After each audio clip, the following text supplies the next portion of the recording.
La impresión de que la gente relativiza un poco la importancia del agua, de la lluvia y del riego también. Sí, porque en realidad vivimos en el cobijo de una ciudad. Cuando Claro. vos salís al campo y te das cuenta que las cuestiones son mucho más dramáticas. En lo urbano sí sube un poco más la temperatura, está un poco más seco todo, no se ve tan lindo, pero en realidad donde notamos el impacto de la sequía es en el campo, ¿no? Pero te digo, con vos hemos aprendido aquí muchas veces que hay que regar siempre. Cuando hace calor, cuando hace frío, hay que regar. Exacto. Lo que tenemos que tratar de hacer siempre, Cristian, es tener una tensión de humedad media en el jardín. Ajá.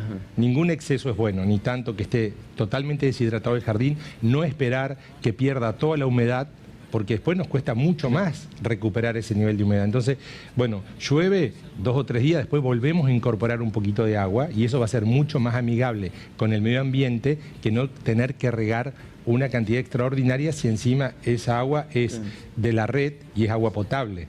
Entonces, por ahí en eso tenemos que tener mucha precaución como para decir, bueno, cuánto riego, cómo utilizo el recurso para no tener que generar 15, 20 días, un mes sin agua y después tener que aportar todo eso de golpe, porque imagínate que eso resta muchísima cantidad de agua. Si vos lo multiplicás por todos los pobladores, no hacemos un uso responsable de recursos.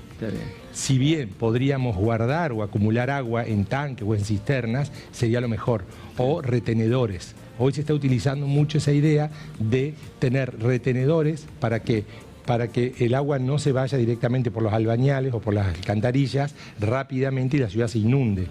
Entonces esa agua se puede acumular y después irla llevándola gradualmente a los jardines. Okay. Distribuirla, ¿no? Está bueno eso. Vamos a meternos en el tema del día, que son los mitos y verdades de la jardinería. Nos han dicho, nos han contado, nos han explicado cosas que por ahí no sé si tienen algún grado de certeza o no. Dice el primero de estos: no hay que poner plantas en las habitaciones porque roban el oxígeno. ¿Es cierto? Y bueno, imagínate que no podríamos dormir en un bosque.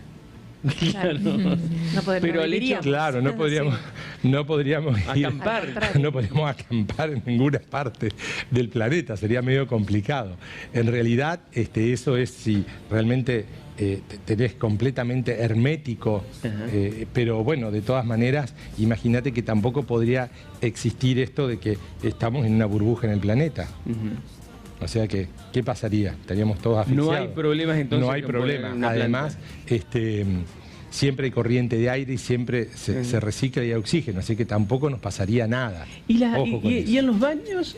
Hay gente que pone planta en los baños. Sí, pero en realidad eso viene más por el lado del feng shui, por la energía, porque los baños por ahí son más luminosos, son más ventilados, es una cuestión de decoración. ¿Pero la planta no le hace nada? No, por supuesto que no le hace nada, para nada, para nada. Siempre y cuando cultivemos una planta que sea para un lugar así. Claro. Porque si yo voy a poner una crásula o una cactácea en un baño que es sumamente oscuro y muy húmedo, no va a ser propicio. Un cactus, pero si, Cristian. claro, Lo miro porque será cactus. Una cactácea, un cactus, No, claro. cactus.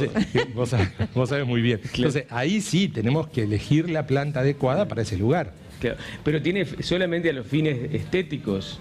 Claro, exacto. En realidad hay una cantidad de plantas que purifican el oxígeno, retiran polímeros, retiran todos los vapores de una pintura, entonces también eso es buenísimo. Quitan el plomo, por ejemplo. Entonces por ahí también hay una tabla que te dice la cantidad de plantas que tenés que tener por metro cuadrado cuando vos recién te mudás a una casa y pintaste, hiciste una remodelación, o por ejemplo tu casa no es muy amigable y tiene una cantidad de pinturas plásticas con plomo, alfombras, todo eso. Ahí sí tenemos que saber con qué planta usamos y qué cantidad de plantas tenemos que tener para compensar. Está bien. Ahí sí tenemos que hacer un estudio. Dice, ¿el potus es tóxico para los animales y los niños? Sí, no es conveniente su ingesta. O sea, no es una planta venenosa como una Dieffenbachia que inmediatamente te va a producir o parálisis facial o una urticaria o una reacción alérgica muy fuerte. De todas maneras, la mayoría de las plantas no son palatable, entonces tendrías que comerte obligadamente, por eso por ahí no hay tanta intoxicación con los niños, porque ni bien cuando comen o muerden la planta se dan cuenta que es algo amargo, que es feo. Lo escupen. Claro, si los padres no pueden hacer comer una lechuga, imagínate un niño comiéndose un potus. Va a ser medio complicado, pero de todas maneras, si ese niño es rebelde, no tendría que ser muy grande la ingesta que tenía que hacer de esa planta como para que le caiga mal. Ahora que dijiste esto de comer las plantas, y hay de plantas que comen, ahora está de moda bueno, está de moda comer plantas. Yo he comido en la casa de él ensaladas de flores, que son muy ricas. Sí. Pero bueno, el hinojo era algo que impensado hace muchos años. Exacto. Y ahora es algo... Sí. Pero te decir, está de moda la serie El Encargado, con Francella, que tiene una planta carnívora. Sí. Y la alimenta todos los días. Acá tenés, vos por ejemplo, ¿tenés plantas carnívoras? Sí. Sí, habitualmente traemos. Esta no es la época. Carnívora? Comen insectos, son insectívoras. Ah. No es que tenemos que tirar una marucha. Va a ir ahí. No. Por supuesto Claro. que esas plantas absorben Igual guarda con los dedos. Sí, no, pero igual no es la tiendita del horror la película, ¿no? O sea, es muy sutil. Por más que vos tengas una cantidad de plantitas carnívoras, no es que va a haber menos mosquitos, va a haber menos moscas.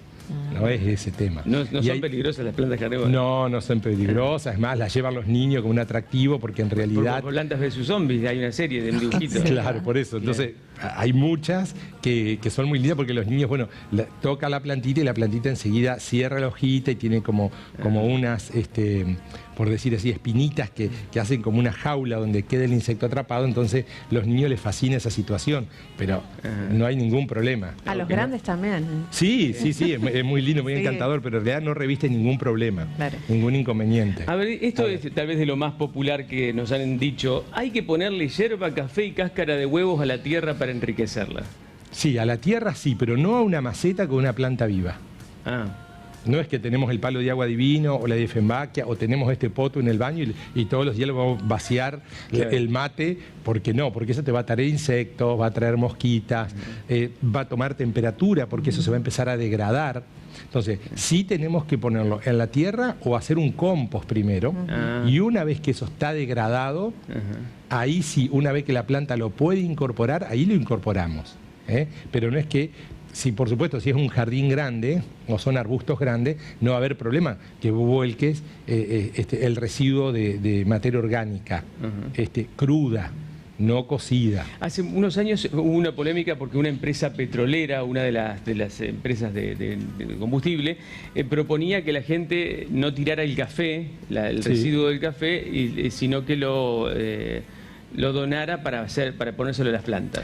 Exacto, sirve perfectamente, pero en una cantidad controlada. El exceso puede ser dañino. Claro, exacto. Si vos tenés una begonia, por ejemplo, o plantas que son más herbáceas y le vas a colocar todos los días, va a haber un exceso de materia orgánica, eso puede tener una putrefacción, puede llegar a traer hongos. Entonces hay que saber cómo lo utilizás, cómo lo incorporás en los primeros centímetros del suelo, para que no sea nocivo para la planta. Por eso yo siempre prefiero que eso vaya a un compostaje o bien a un espacio muy grande donde no tenés una alta concentración. ¿Cómo se hace un compostaje?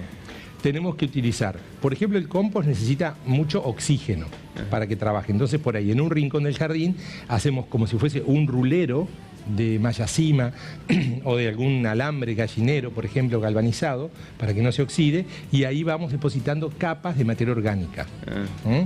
Residuos, como digo yo, crudos. No vamos a tirar, por ejemplo, lo que nos sobró del estofado. Eso no va, no, porque por ahí la gente confunde y echa residuos. Cáscara de huevo, cáscara de huevo, todo lo que es la papa, todo lo que es lo que han quedado de antes de procesar los alimentos, ahí sí los incorporamos y al cabo de 6, 7 u 8 meses, depende lo que nosotros vamos colocando y el tamaño, si lo trituramos o no, lo trabajamos y ahí hacemos la compostera.